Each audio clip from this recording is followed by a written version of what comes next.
have been massive protests going on in the north, of course, in solidarity with the Hezbollah, a leader that was killed by the Israeli Mossad as a revenge over the invasion and the firing of missiles by the Hezbollah in Lebanon. Your take on this development? What could have concerned the northern Nigerian population over the affairs of the Middle East? Well, the only affiliation the North has with the Middle East, of course, is just the religion. Beyond that, nothing else. There's not any ancestral historical relationship. They don't even share the same food characteristics. But because of this Islamic ideology, Islamization that was foisted on the northern Nigeria, and today this is what is controlling their economic prosperity. On social media, I have seen various northern political elites come out and call for the total annihilation of Israel. They have come out to say that they are part of Hamas. Open declaration, can you imagine? Northern elites are declaring support for an organization that is known for terrorizing peaceful nations. This Hamas, in support with Hezbollah, took over Lebanon. Lebanon used to be a Christian state. They converted it to Islamic state. And that is their intention on Israel. They want to ensure that Israel is what? Is suppressed. Okay? That agenda of what? Conquest. And that takes us to Nigeria, most especially the northern Nigeria. Why has the terrorism in the northern part of Nigeria, why is it not ended? It is simply because they have aided it under the Jonathan's regime. Sheikh Gumi says that the Boko Harams are not terrorists. They are only what? Revolutionaries. Islamic revolutionaries who are seeking for what? Good governance in line with Islam. But again, those people became monsters, yet they are still sympathizing with them. You can see how those guys have infiltrated the North Central, how they have infiltrated some part of the Southwest, and how they are threatening some people even in Southeast, most especially those states that are closer to Kogi, Adamawa, and the likes. So it's a open revelation, an expose to the Nigerian people, the Nigerians in the South, that they have to support the Biafran cause. Even in their own way, the Yorubas must support their own cause to protect their own people. I am not a Biafran in any way, I'm not an Igbo man. But this conquest, this ideology of conquest, using religion supremacy, driving that sentiment in between people, wherein people will believe that if I get myself killed, I have 72 virgins waiting for me in one imaginary heaven. You once Professor Islam. What brought about the turnaround in your belief system? Anyways, if when I was a Muslim, I wasn't a fanatic. I wasn't that. Really, Islam is not. You could be a potential fanatics, or a potential terrorist, if I may say. Let me tell you, that's a wrong statement. But let me tell you, the religion, Islam, has tendency towards radicalism. Quite alright. When the ethics are not controlled. Today, Mecca are not what? Mecca, which it is the, these are the words, the cradle of Islam. Everybody, as a Muslim, wants to go there and have that prayer, that sacred prayer. But they do not encourage the radicalism. Because, of course, in the Quran, some level of radicalism are there. And It's encouraged. are there. So the religious clerics use these things for their own gains to manipulate and control. Okay?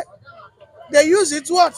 To control, constrain the mind of their followers, and by that they push that radicalism. They profess that anybody who doesn't do this way is a lesser human being. Therefore, they do not deserve to live amongst you. In Kano State is there. In Kano State, as a lady, you cannot take a bike. You cannot take a bike in Kano State as I speak today because it is a Sharia law practicing state. You will be seen as committing as adultery or sin just because you ride a bike.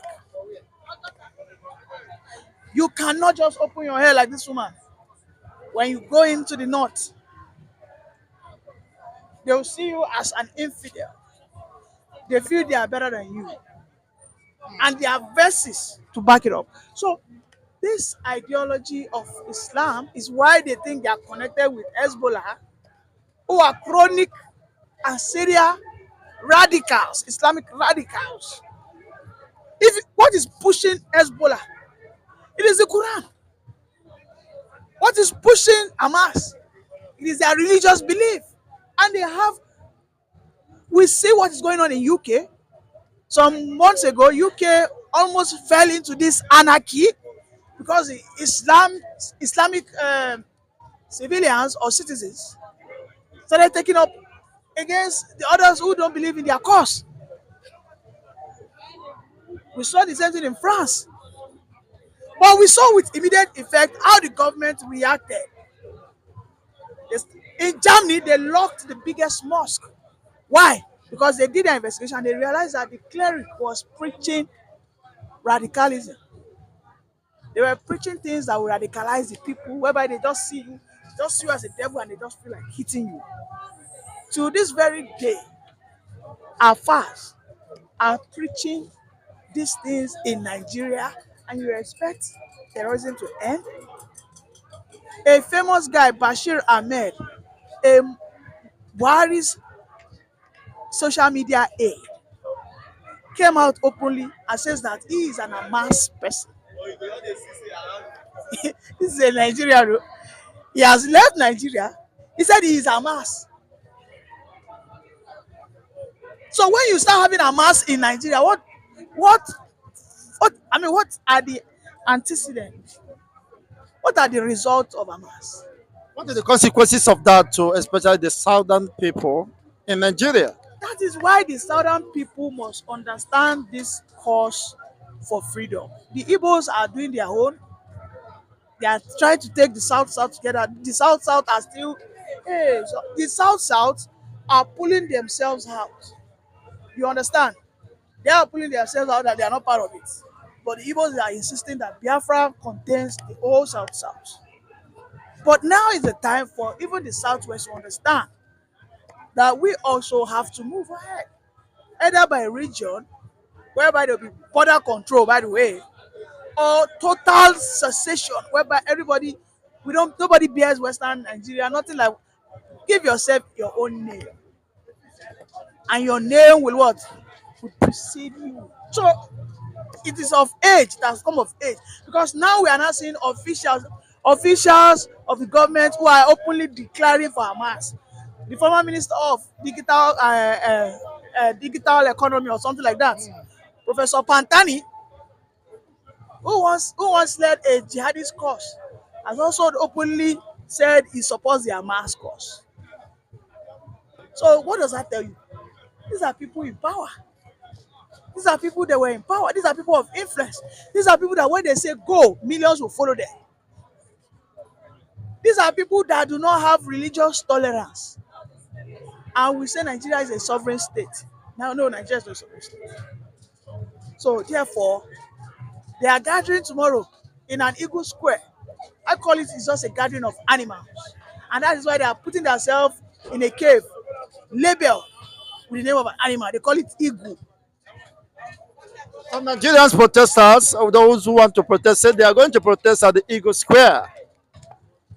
Well, I wish them well because those who are in that Eagle Square are animals. It is a gathering of animals. Or have you not heard that elephant swallowed money? And those that swallow the money are the one having that gathering tomorrow. So it's a gathering of animalistic people. And those who want to go and protest must be in their own animal behavior. Otherwise, Can you say Nigeria is doomed with this development, Islamic radicalism, and what the future holds for this I country? think so far my submission has elucidated that enough. That Nigeria as of today will not have an headway if every person does not embrace, fight, and protect his ideology. As the Northerners are embracing it, you know they are embracing it wholeheartedly. The Northerners are not joking with this thing. If you try any nonsense that they cannot, that today, that you are cancelling anything Sharia law, it will not take 6 hours. Anarchy will break out. They would rather have you tell them that you are not paying salaries over you telling them that nobody will practice Sharia law. Everybody has equal rights when it comes to religion. So the Southerners must also wear that what toga of protecting your values. Because when you don't protect your values, you stand for nothing. Thank you very much. Thank you once again, Mr. Nee, for your brilliant submissions. This is Call Web TV. Kindly hit like and share, of course, and subscribe to this channel where we bring your way the umpires reportage of events. We do appreciate you for watching. Keep watching, sharing, and of course, supporting us in the any way you can. Thank you once again, Mr. Nee. Thank you. Thank you for